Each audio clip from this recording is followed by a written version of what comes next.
Welcome to In Her Voice, a podcast created for women who listen to and live by their deepest wisdom, their inner voice.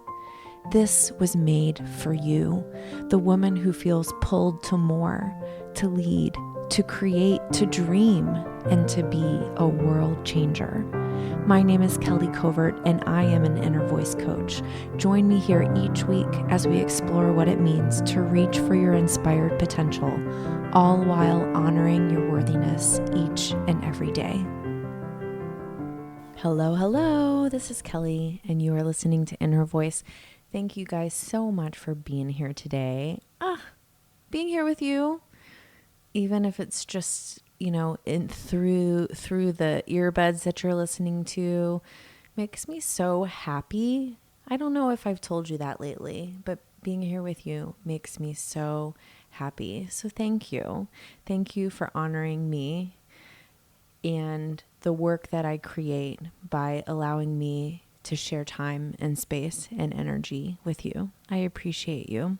Today, I have a beautiful guest on. Marcella Friel is with me, and we are talking about food as a spiritual practice, eating as a spiritual practice. And I have talked with a few people about this on the podcast. It's not something that I like to spend a ton of time on, generally speaking, because we are more than the size of our body or the number on the scale. And I truly believe that.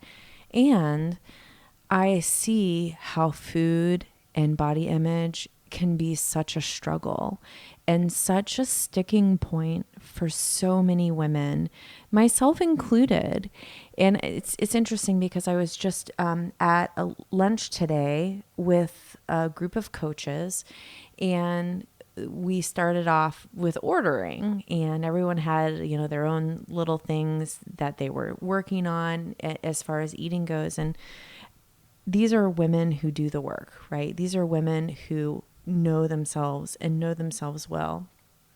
And all of us agreed that it's still really hard to know how to eat, how we need to eat, what that looks like, how to balance, how to understand what we truly need and what we want and what we don't need, but we think we want, all of those things. And I really believe that our inner voice can be a guide, but it's not easy.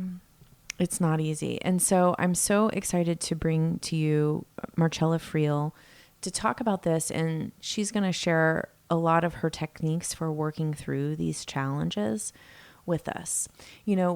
Before we get to the interview, though, I want to say one of the biggest barriers to listening to your inner voice is not having a daily practice of that. And I know I talk a lot about this on the podcast, but I talk a lot about it because it's so important. And those of you who are listening, I know that you know that there are spiritual practices and daily practices for connecting to your inner voice. Most of you have dabbled in them. You've experimented with them, but it's hard to make that a habit. It's difficult to incorporate it into your life so much that it becomes an everyday thing. And this is what I'm really passionate about helping women with. I want to give you the tools to be able to listen to your inner voice daily. Because when we're listening to our inner voice, that's when we're aligned. That's when we're reaching our inspired potential, right? So for the third time this year, I am going to be running my free 5 days of journaling on inspired potential. I know that this has been when we did this the last time back in May, we worked on inspired potential. So many people said, this is the second time I've done this round, because I did inspired potential in January too. And it made me realize that there is value to coming back to those same prompts after some time has passed. And during that time in May, I thought, I'm going to do this same one again. And so here we are. It is August. And I am going to be doing 5 days of journaling on your inspired potential beginning September 9th. And I would love for you to join me. I want you to join me to help you kickstart your practice again, or for the first time, possibly. I want you to join me so you can know and hear what your inner voice has to say about who you are in this world and why you matter and why you're important, because it's huge. And it's also just going to be really fun. It's great. I do a live video every day. You get journaling prompts every day. So if you've already done one of my journaling challenges this year, you are most likely signed up for it already. So if you're not sure, you can go to kellycovert.com/journal and you can put in your email, and then you will definitely be on the list. But I think that this is going to be a powerful start to the beginning of this school year. I'm on the academic calendar. I don't know about you guys. And I'm really, really looking forward to spending time with you, diving into what is inspired potential and what that means for you, and how listening to your inner voice can help you access that power. So again, the URL is kellycovert.com/journal. Go sign up. If you're not sure, go sign up and then you will be sure. And I can't wait to share that with you guys. Let me tell you really quick a little bit about our guest today. Having cooked and taught in meditation retreat centers across North America, Marcella Friel is the founder of Tapping with Marcella, a food and body image coaching practice that helps health-conscious people love and forgive themselves, their food, and their figure. She has cooked at or directed the kitchens of Gampo Abbey, Shambhala Mountain Center, and Spirit Rock. Marcella is a graduate of the Natural Gourmet Institute in New York City, a certified EFT tapping practitioner, and a certified matrix reimprinting practitioner. A longtime student and teacher of Buddhist meditation, Marcella combines laser-sharp insight, playful humor, and gentle inquisitiveness to help clients feel held, seen, and at ease as they release their negative core beliefs about themselves and the foods they eat. You guys, you are going to love this interview. Let's get to it. Marcella Friel, thank you so much for joining me today on In Her Voice. Oh, hi, Kelly. Thanks so much for allowing me to come onto your show. It's really nice to be here. Oh, I am so excited about this conversation because I was sent an advance copy of your book, Tap, Taste, Heal. And there's a subtitle. What's the subtitle that goes with that? Use emotional freedom techniques to eat joyfully and love your body. Ugh. And I think, what woman doesn't want that? I've never met a woman who would say, no, I don't want that. I think that's something that we all deeply crave. This idea that we can eat with joy and love our bodies while we do that. Mm-hmm. And so it really made me want to talk with you about this idea of food as a spiritual practice, as a way to connect with our inner voice, as a way to be connected to our soul through this practice that we have to do daily. I mean, pretty much we all have to eat every day.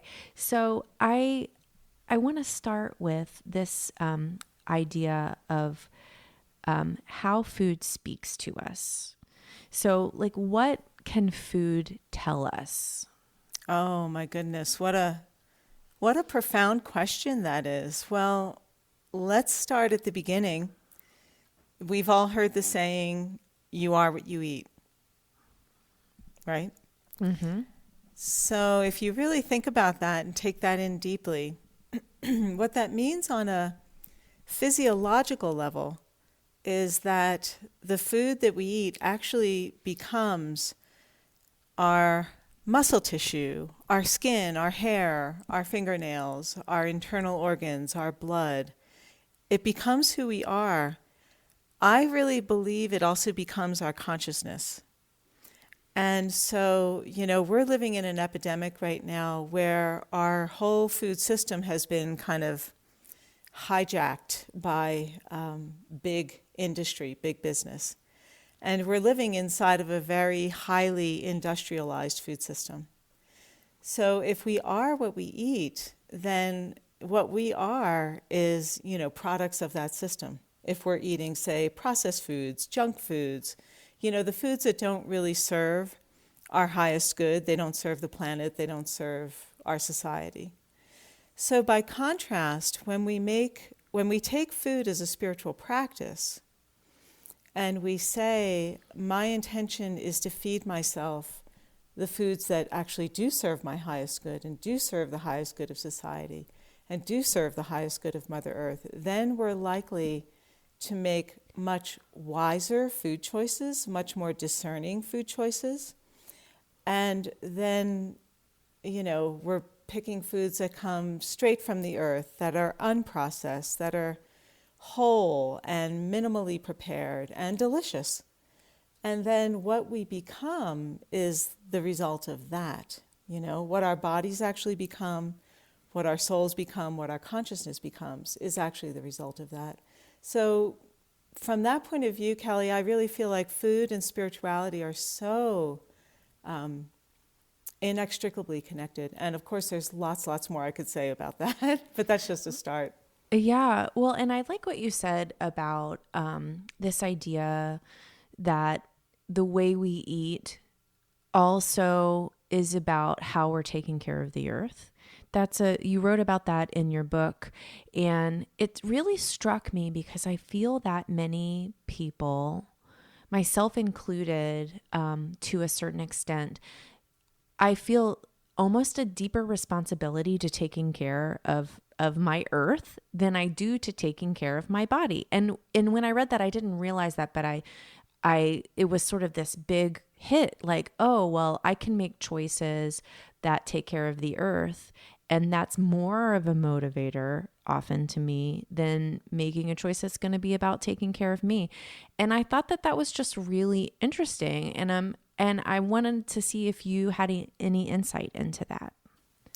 Yeah, it is interesting. And I think you're not alone in that feeling, I mean, I think most of the people listening to this conversation, we do care about what's happening on the earth. We do care about climate change. We do care about the direction society is going in. And we are inclined to think about those things and take thoughtful actions toward those issues before we even think about our own bodies.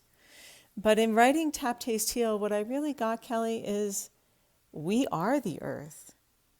We are the earth. There is no nature outside of us, outside of our bodies. So, for example, if we talk about some of the struggles that women face with struggling to lose weight, and this is something that I work with a lot with my women. One of the conditions that can be present in the body that can make weight loss difficult is chronic inflammation.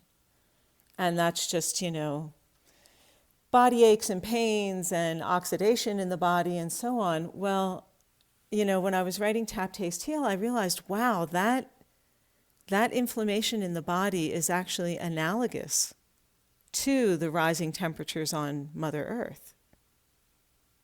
Do you see? Yeah, that's brilliant. I just had to sort of soak that in. It's the same thing happening. It's the same thing happening. And what that inflammation in our bodies is, where that's coming from, is the stress that we're living under. So let's take a look at that stress. Okay, we're talking about our busy lifestyles, right? We've made busy a glorification in this society. Economic pressure that we feel, loneliness and alienation, and then, of course, our food choices. And if you think about all those things, that's exactly the same thing that Mother Earth is going through. I mean, we have this view in our society that Mother Earth's resources are commodities that we can buy and sell and trade and deplete and exploit. And, she's being tapped out too. And she's under stress. So her temperatures are rising and our temperatures are rising. And it's time for us to whatever degree we can, get off that wheel. Just get off. Yeah, I love that. I could get kind of I could get on a soapbox about this. I won't, though. I won't Ranting rant. is allowed here if you feel the need. Don't hold back. So when we're approaching this concept of food as a spiritual practice, and I talk on this podcast so much about practice, about practicing, about understanding that to practice means to do something again and again and again. And it is not for perfection, but it is to get better at it and to make that easier and to make that more of a default way of being. So how do we begin? I mean, for people who have never even thought of this idea before, that food can be one of our practices, the way we eat can be one of our practices, where is a good place to start? Well, this is where the tool of tapping can come in and be very helpful, because you might have an intention to develop a certain practice with your food, right? Or I might have that intention, or somebody listening to this conversation might feel this tremendous desire to eat better, eat, quote unquote, cleaner, and all the rest of it. And we have that intention and we want to do it, but then there are subconscious obstacles that get in the way.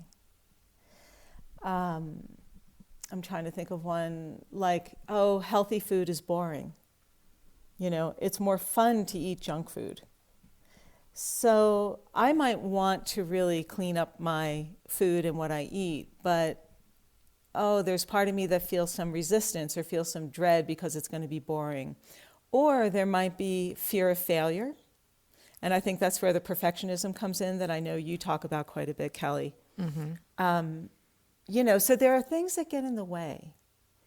And that does not mean by any measure that it's your fault or my fault. But this is just, undertaking a powerful intention by its nature sets us on a path of working with everything that's in the way of that intention. So tapping is one of the great tools of being able to really resolve those conflicting emotions and self-limiting beliefs at the root. So for example, let's say healthy food is boring. I actually had a client one time where she actually said this, and she wanted to eat salads, but she kept going to Sonic for her dinners, and she said, it's too boring to eat salad. And I said, okay, well, let's take a look at this. And we did some tapping. And tapping, basically, a very short description of tapping, it's kind of an emotional acupuncture, where you can tap on the ends of certain acupuncture meridians to relieve stressful beliefs and thoughts and emotions and so on. So we did some tapping on this idea that healthy food is boring.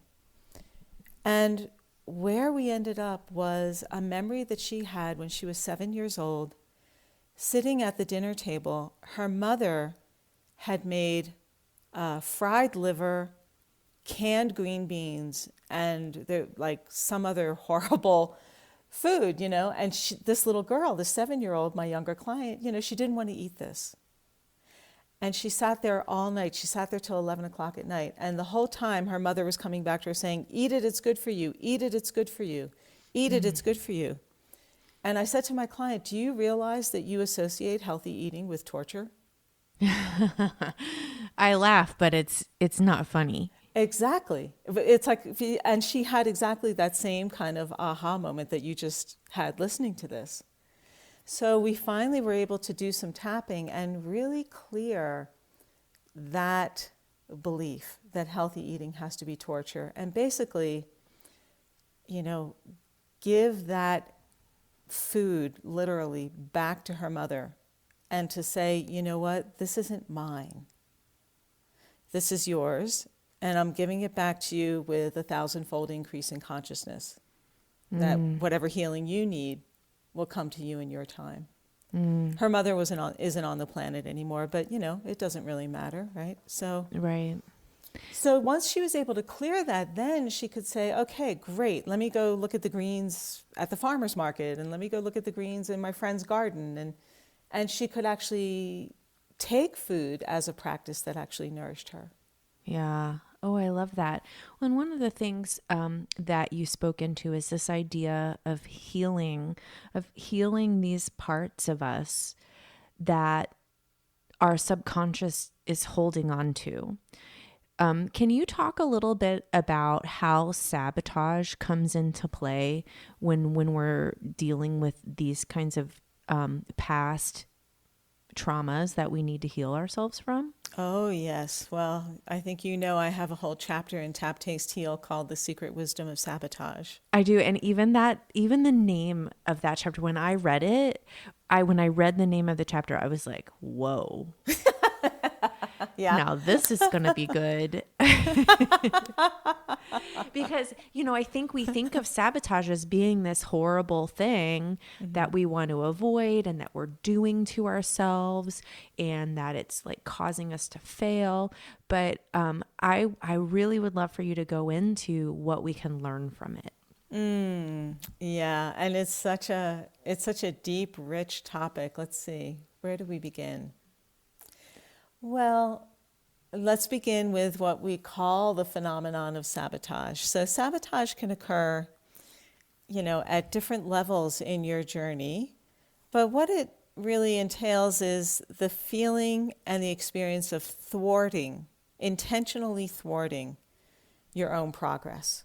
So you're doing great, you're doing great, you're doing great, you feel good, everything's good, and then seemingly out of nowhere, there's a twist in your behavior where something kind of boomerangs back and it's like, oh, how could I have done that to myself? And then there's a takedown and then there's self-recrimination and a big setback that can occur. What I have come to recognize in working with my clients and looking at my own experiences of self-sabotage is that when we are embarking on a transformational journey, so in my case, I work with women around their issues with food, and Kelly, I know in your case, you work with women around finding their inner voice and overcoming perfectionism and really being able to step into their authenticity. So our work, your work and my work, it kind of meets at the same root, but it has different expressions. Mm-hmm.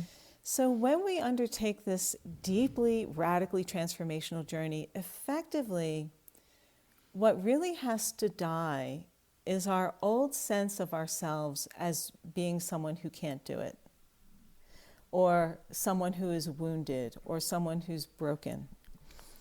And so when we begin to embark on the process of transformation, we might hit a certain set point where our behavior and our lifestyle and our manifestation is going beyond that identity. And then there's the part of us that wants safety, love, protection. And that identity, however painful it might be, is still familiar. And so it's this piece of our soul that kind of snaps back like a rubber band and says, we're not going any further. Come back here. And we find ourselves reverting back to some old behavior, old way of being. So in Tap, Taste, Heal, in that chapter 4, I talk a lot about vows that we've taken, subconscious vows, contracts and agreements that we make within our tribes, and also how we bind ourselves to other people in toxic ways. And all of those, vows, contracts, and toxic ties, they're all subconscious ways that we stay safe within our tribe. So for example, if your tribe, your family, people you know, if they know you as, oh, she's always trying some new thing, oh, she's always trying some new thing. Some part of your subconscious will be loyal to that and will be always trying some new thing. So in order to keep that going, then you have to kind of revert back so that you have some new thing to try. Do you see? Yeah. It's all about holding on to your identity, and tapping is such a good tool for clearing that subconscious underbrush, so that we actually can develop the strength to withstand our authentic selves becoming more visible to us, us being visible to ourselves, and then being willing to be visible to our tribe. Mm-hmm. And really changing that identity at its root. So it comes down to, we are so driven to feel like we belong that our subconscious will do anything to keep us in a place where we feel like we belong. Absolutely. Absolutely. And that's the secret wisdom. Yeah. And I think too, having compassion for ourselves when that sabotage comes up, when we feel like we're in that place, I think so often we beat ourselves up. How could I have done that? And having compassion and sort of acknowledging, oh, okay, this is why this happened. This is an opportunity for me to learn. It's an opportunity for me to peel another layer away that I don't need anymore. Yeah, that's right. At the end of that chapter, I talk about shifting from judge to witness. So that we don't judge, we just simply witness. Yeah. Do you, I'm curious if you have worked with women or yourself have struggled with perfectionism when it comes to food, when it comes to eating, because I see this a lot in the people that I know and the people that I work with, where they feel like it has to be all good or it's all bad. Oh, yeah. Yeah. Oh, yeah. I haven't struggled with perfectionism with my food personally. I've struggled with perfectionism in other areas of my life. But I've certainly seen it with women where they eat a chocolate chip cookie and they feel horrible. And, I don't freak out if people eat a chocolate chip cookie, but what I've learned about perfectionism, and I talk about this much later in Tap, Taste, Heal, I think it's in chapter 12, that perfectionism is really the evil twin of shame. Yeah. Yeah.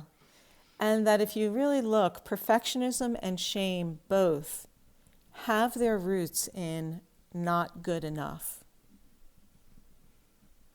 And For sure.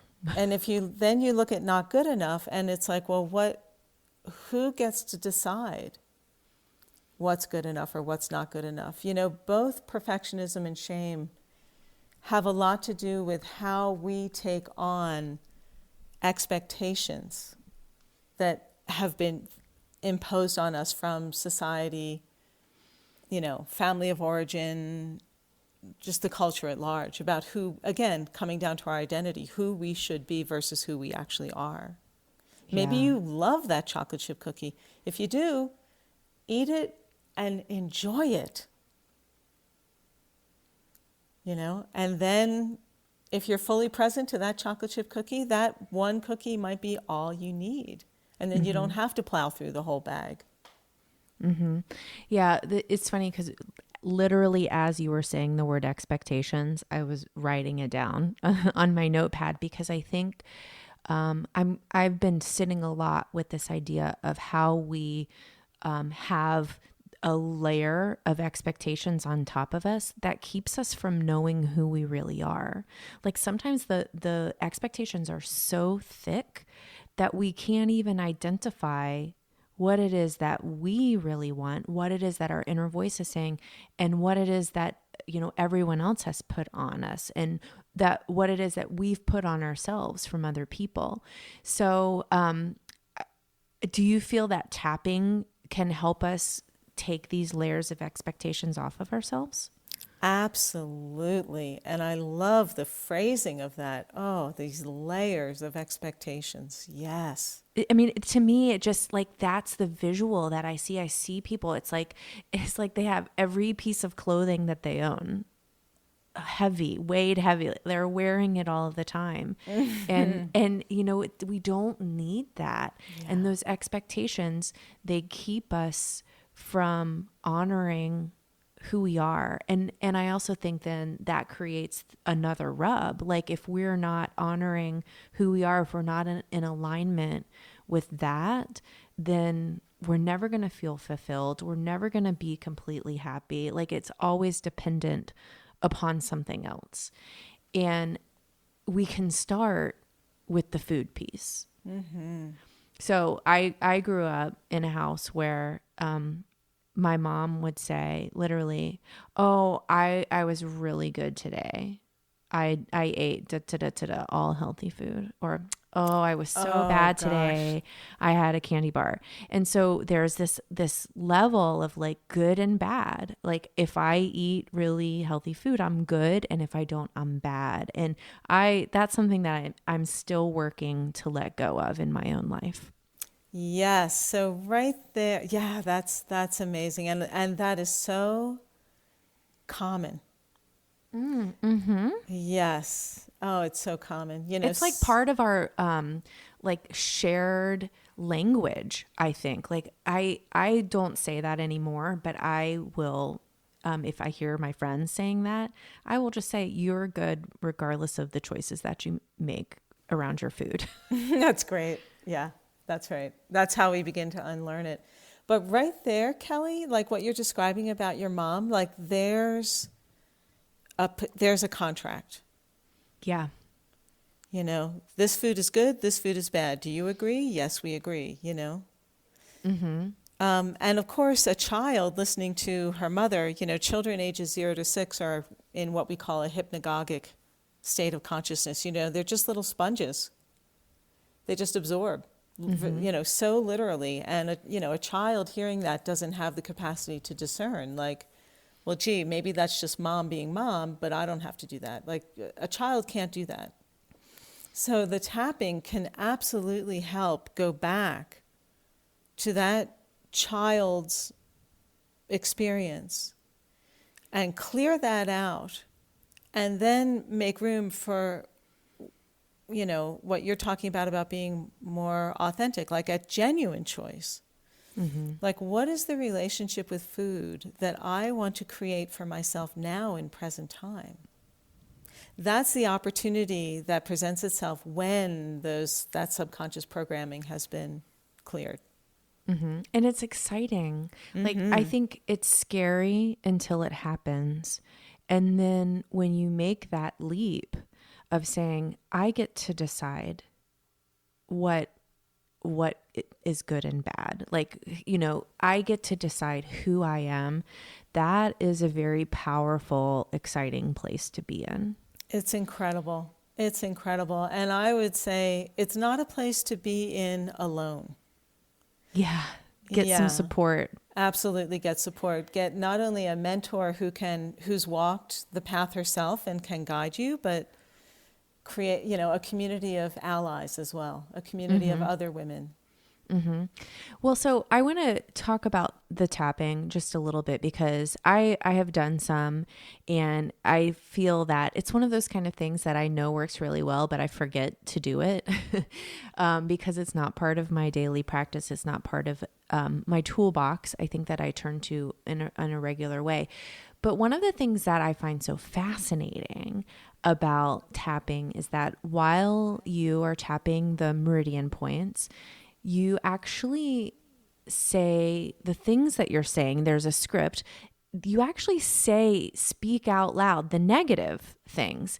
And when I first started doing tapping, I was like, really? I'm supposed to say that? I thought I was never supposed to say the negative things. So, can you talk a little bit about that? Because in your book, you have these beautiful scripts.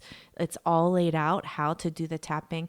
And I think that is a good, when we have an understanding of why we go into the negative, that's really helpful.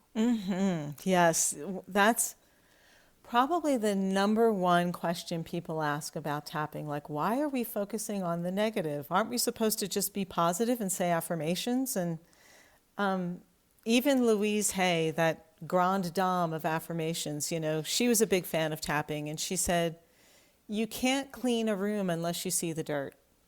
Yeah.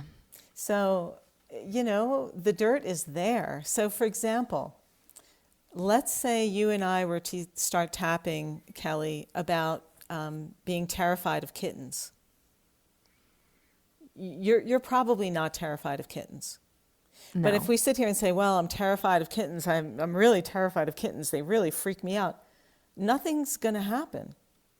You're not going to catch it like a flu. You're not going to catch terror of kittens like a flu, you know. But if we're talking about my feeling that I'm not good enough, And let's say, we're trying to work with affirmations like, okay, I am good enough and I deserve today. It's kind of like putting a patch over, or it's like shoveling the sidewalk before it stops snowing. So we have to really, affirmations can be helpful precisely from that point of view, where you can do an affirmation and then see like where in my body feels uncomfortable as I'm saying this, or what part of me doesn't believe this. Mm-hmm. And then use the affirmation to clear the shadow side. And that's what tapping can do. And actually in Tap, Taste, Heal, there's a whole piece in there precisely about that. I give this exercise called Clearing Your Tail Enders. It's a classic tapping exercise.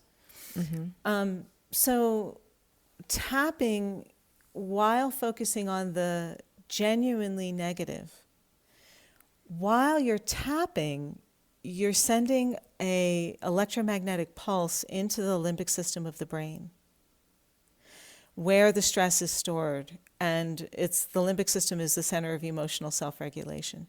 So we're tapping while we're saying, okay, I don't feel good enough, I don't feel good enough. And at a certain point, the brain will just pop. It kind of just lets go. It just releases it. And then it's like, well, okay, is that true? What if I am good enough? Mm. And then at that point, you can actually start to tap in whatever it is that you want to affirm. And then the affirmation can really take root.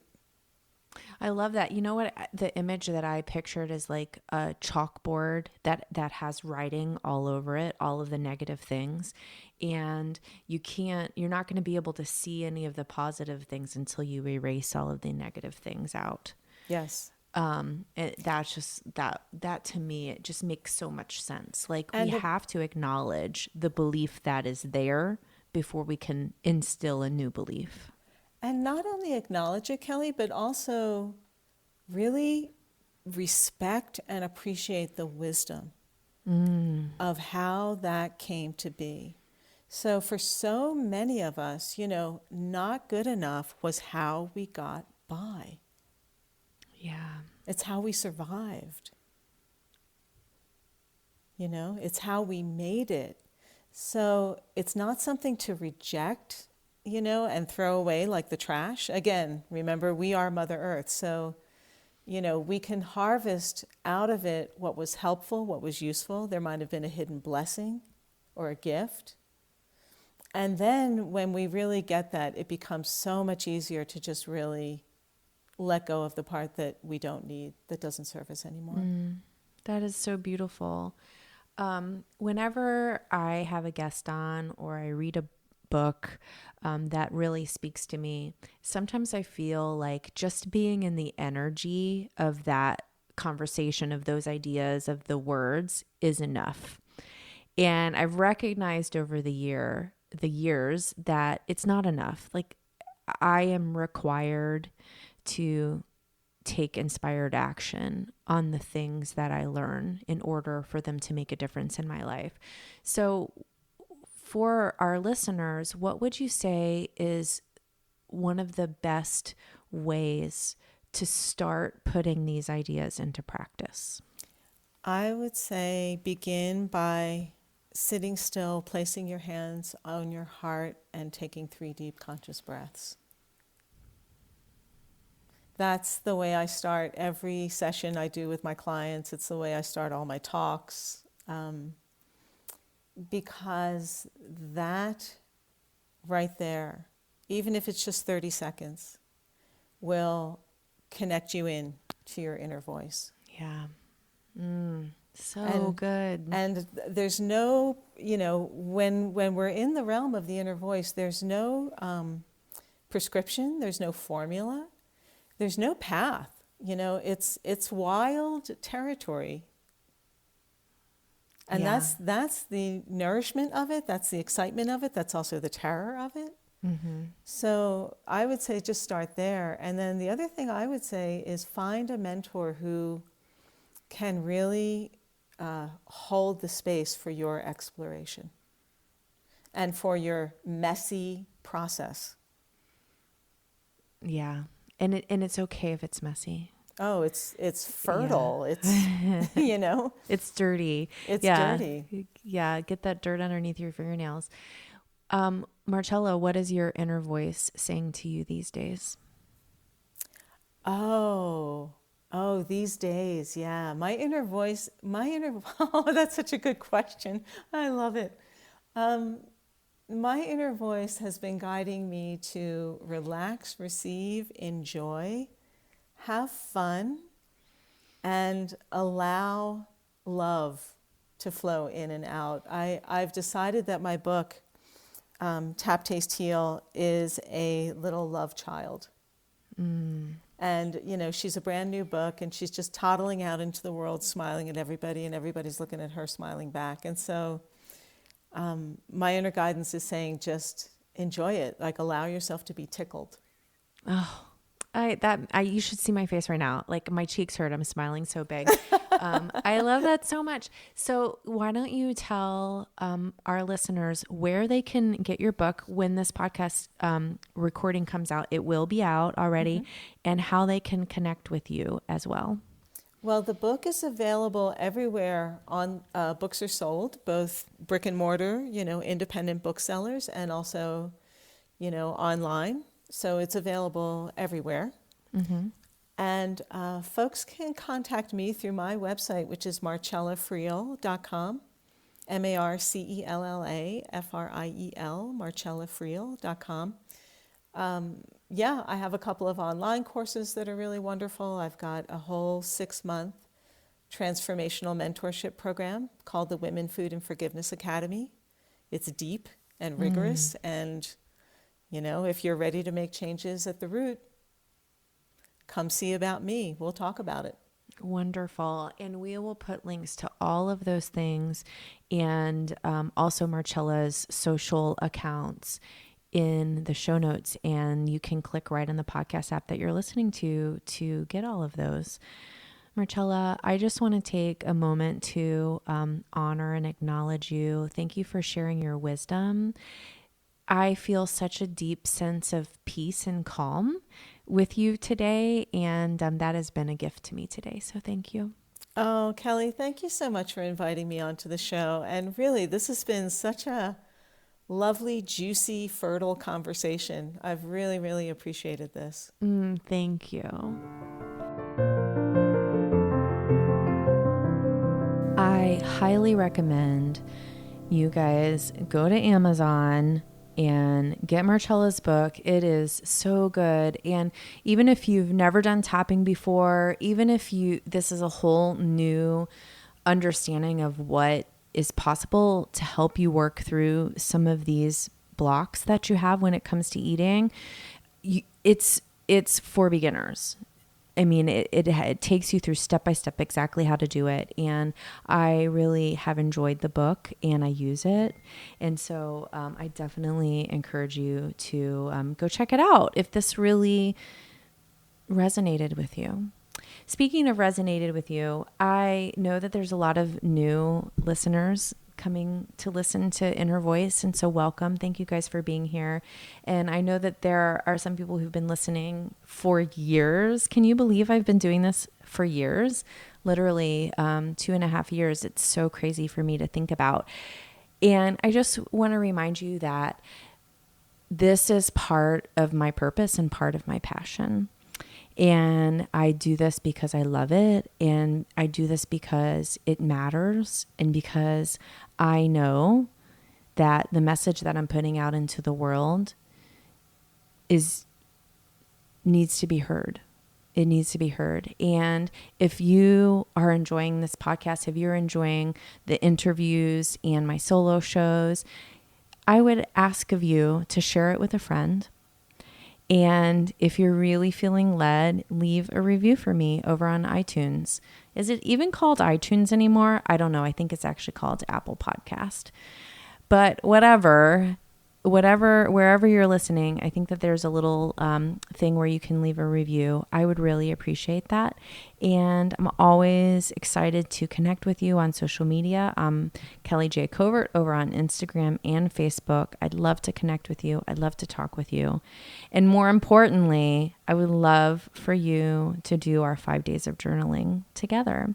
So don't forget to sign up for that over at kellycovert.com/journal. Remember, you matter. You showing up in this world as you is so important. We need you. We need you being you. Remember, you are worthy.